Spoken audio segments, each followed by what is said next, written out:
अगर आप भी लोन की ईएमआई कैलकुलेट करना सीखना चाहते हैं तो ये वीडियो आपके लिए है।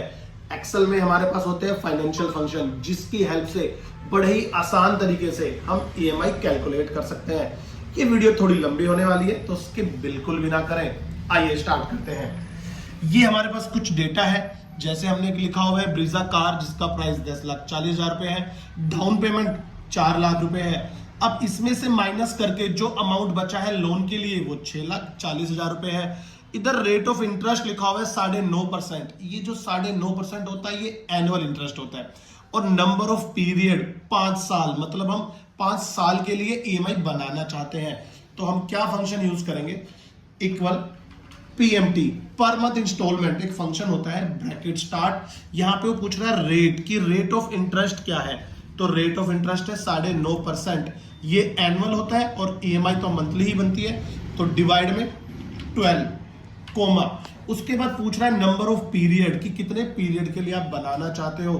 5 साल के लिए, लेकिन ये केवल 5 है, इसलिए मल्टीप्लाई 12 करना पड़ेगा। अब ये 60 ईएमआई इसकी बना देगा, कोमा। उसके बाद ये आपसे पूछ रहा है प्रेजेंट वैल्यू, और प्रेजेंट वैल्यू जो लोन की है हमारे पास वो 6,40,000 है।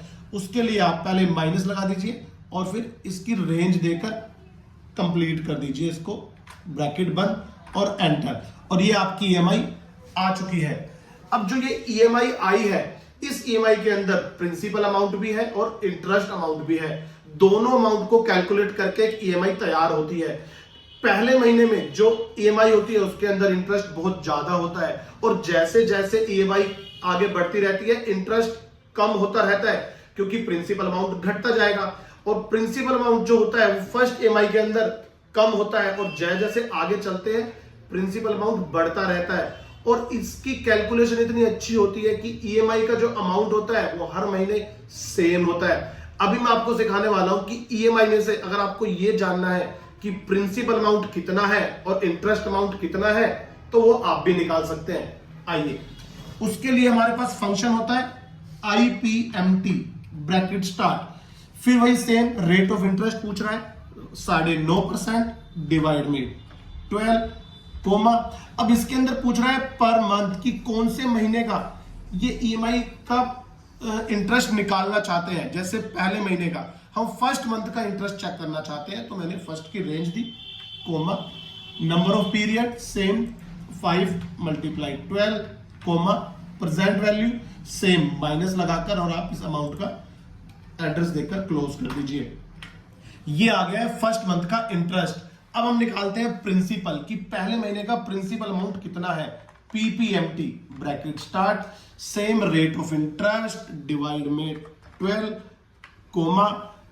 कौन से महीने का प्रिंसिपल, फर्स्ट मंथ का निकालना चाहते हैं, comma. Number of period 5 × 12 comma, और फिर आप माइनस लगा के वही लोन का अमाउंट दे दीजिए और एंटर। अब पहले महीने का जो प्रिंसिपल अमाउंट है वो ये है, और फर्स्ट मंथ का इंटरेस्ट अमाउंट ये है। अब अगर इन दोनों का आप टोटल करते हैं, जो मैंने पहले से किया हुआ है, तो वो बिल्कुल सेम आता है। अब माना हम लास्ट ईएमआई चेक करते हैं, 60 नंबर की जो ईएमआई आएगी, तो उसमें जो इंटरेस्ट होगा वो 105 रुपए होगा, और 60 नंबर का जो प्रिंसिपल होगा वो ये होगा, और दोनों का टोटल फिर बिल्कुल सेम रहेगा। तो जैसे जैसे ईएमआई आगे बढ़ती है इंटरेस्ट कम होता रहता है और प्रिंसिपल बढ़ता रहता है। तो यही जो कैलकुलेशन है इतनी जबरदस्त होती है कि आपकी ईएमआई सेम निकलती है, लेकिन प्रिंसिपल और इंटरेस्ट अमाउंट अप डाउन होता रहता है। तो कैसी लगी आपको ये वीडियो? अगर अच्छी लगी हो तो कमेंट करके जरूर बताएं और सब्सक्राइब करना ना भूलें। Thank you.